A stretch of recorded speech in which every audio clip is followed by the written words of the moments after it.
Hello दोस्तों, इस video सत्र में आपका स्वागत है। इस सत्र में हम जिस विषय का अध्ययन करने जा रहे हैं वो अम्ल और क्षारक की अभिक्रिया है।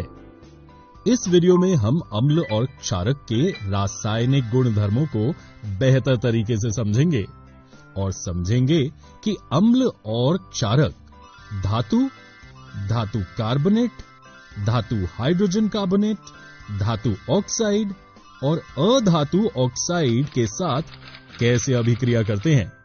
साथ ही हम ये भी सीखेंगे कि अम्ल और क्षारक एक दूसरे के साथ कैसे अभिक्रिया करते हैं और इस तरह की अभिक्रिया को क्या विशेष नाम दिया जाता है। आइए अब हम पहली अभिक्रिया से शुरू करते हैं, जो है धातु के साथ अम्ल की अभिक्रिया। आइए इसे एक क्रियाकल्प के द्वारा समझें। दिखाए गए चित्र के अनुसार उपकरण व्यवस्थित करें। अब एक परख नली में लगभग 5 ml तनु सल्फ्यूरिक अम्ल लें और उसमें दानेदार जिंक के कुछ टुकड़े डालें। दानेदार जिंक की सतह पर आप क्या देखते हैं? आप जिंक के दानों की सतह पर गैस के बुलबुले बनते हुए देखेंगे। उत्सर्जित गैस को साबुन के विलयन से प्रवाहित कीजिए। साबुन के विलयन में बुलबुले क्यों बनते हैं? अब एक जलती हुई मोमबत्ती को गैस के बुलबुले के पास ले जाइए। आप क्या देखेंगे? साबुन के बुलबुले में मौजूद गैस फट फट ध्वनि के साथ दहन होती नजर आती है। और दोस्तों, क्या आप जानते हैं कि एकमात्र हाइड्रोजन गैस का दहन फट फट ध्वनि के साथ होता है। इससे पता चलता है कि हाइड्रोजन गैस जिंक के दानों और सल्फ्यूरिक अम्ल की अभिक्रिया में विकसित होती है। कुछ अन्य अम्ल जैसे हाइड्रोक्लोरिक अम्ल, नाइट्रिक अम्ल एवं एसिटिक अम्ल के साथ ये क्रियाकल्प दोहराएं। प्रत्येक स्थिति में आपका प्रेक्षण समान है या भिन्न?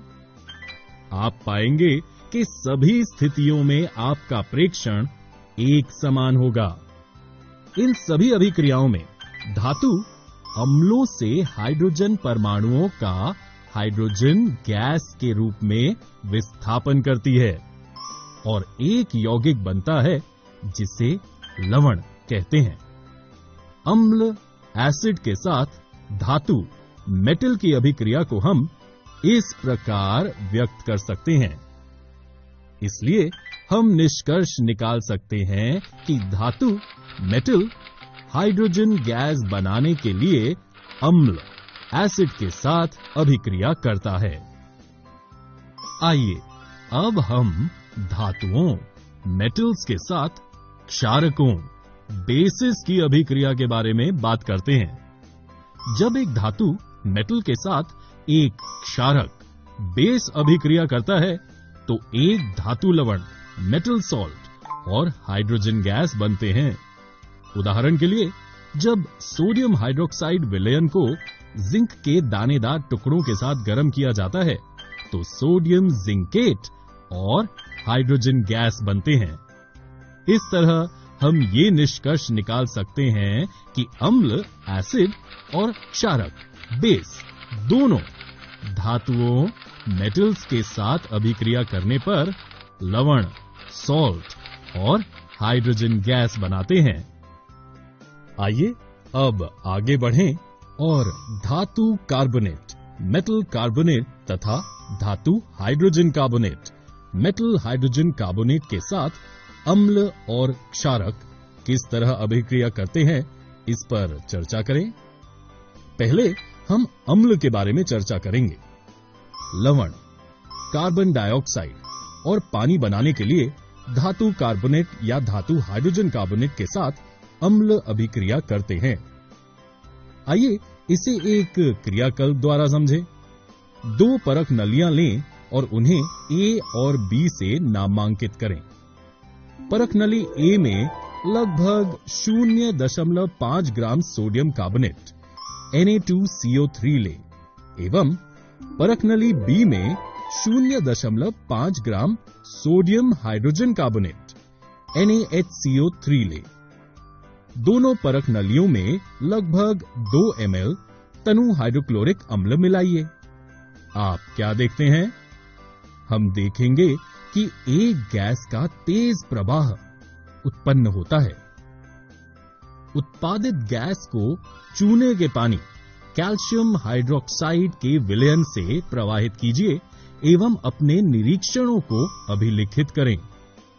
आप देखेंगे कि चूने का पानी दूधिया हो जाता है, जिससे पता चलता है कि विकसित गैस कार्बन डाइऑक्साइड है।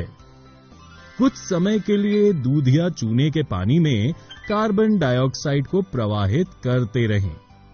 आप देखेंगे कि चूने का पानी फिर से साफ हो जाता है। इससे पता चलता है कि अत्यधिक मात्रा में कार्बन डाइऑक्साइड गैस प्रवाहित करने पर कैल्शियम कार्बोनेट का सफेद अवक्षेप जल में घुल जाता है। हम धातु कार्बोनेट की जगह धातु हाइड्रोजन कार्बोनेट यानी सोडियम हाइड्रोजन कार्बोनेट के साथ इस प्रयोग को दोहरा सकते हैं। एक बार फिर हमें कार्बन डाइऑक्साइड गैस मिलेगी जो चूने के पानी को दूधिया बना देगी और अत्यधिक मात्रा में कार्बन डाइऑक्साइड गैस को प्रवाहित करने पर दूधिया चूने का पानी एक बार फिर से साफ हो जाएगा। अब अगर हम क्षारकों की बात करें तो क्षारक धातु कार्बोनेट और धातु हाइड्रोजन कार्बोनेट के साथ अभिक्रिया नहीं करते हैं। आप सोच रहे होंगे कि ऐसा क्यों? ऐसा इसलिए होता है क्योंकि धातु कार्बोनेट और धातु हाइड्रोजन कार्बोनेट दोनों क्षारकीय बेसिक हैं। आइए अब अगले प्रकार की अभिक्रिया देखें, जो है क्षारक बेस के साथ अम्ल एसिड की अभिक्रिया। जब एक अम्ल एक क्षारक के साथ अभिक्रिया करता है तो लवण सॉल्ट और जल का निर्माण होता है। आइए इसके बारे में एक क्रियाकल्प द्वारा जानें। एक परख नली में लगभग 2 ml सोडियम हाइड्रोक्साइड का घोल लें और उसमें 2 बूंदें फिनोल्फ्थेलीन विलयन डालें। विलयन का रंग क्या है? इस विलयन का रंग गुलाबी है। अब इस विलयन में एक एक बूंद तनु हाइड्रोक्लोरिक अम्ल मिलाइए। क्या अभिक्रिया मिश्रण के रंग में कोई परिवर्तन आया? हम देखेंगे कि हाइड्रोक्लोरिक अम्ल की कुछ मात्रा मिलाने के बाद गुलाबी रंग गायब हो जाता है और विलयन बेरंग हो जाता है। लेकिन अम्ल मिलाने के बाद फिनोल्फ्थेलीन का रंग क्यों बदल गया? ऐसा इसलिए हुआ क्योंकि परख नली में अब तक लिए गए सोडियम हाइड्रोक्साइड क्षारक के प्रभाव को हाइड्रोक्लोरिक अम्ल ने समाप्त कर दिया है। फिनोल्फ्थेलीन का रंग गुलाबी से रंगीन हो जाता है क्योंकि परख नली में सोडियम हाइड्रोक्साइड का कोई भी क्षारक नहीं बचा है और अभिक्रिया मिश्रण तटस्थ हो गया है। अब इस मिश्रण में सोडियम हाइड्रोक्साइड NaOH की कुछ बूंदें मिलाएं। क्या फिनोल्फ्थेलीन का गुलाबी रंग फिर से प्रकट हो जाता है? आपको क्या लगता है कि ऐसा क्यों हुआ है?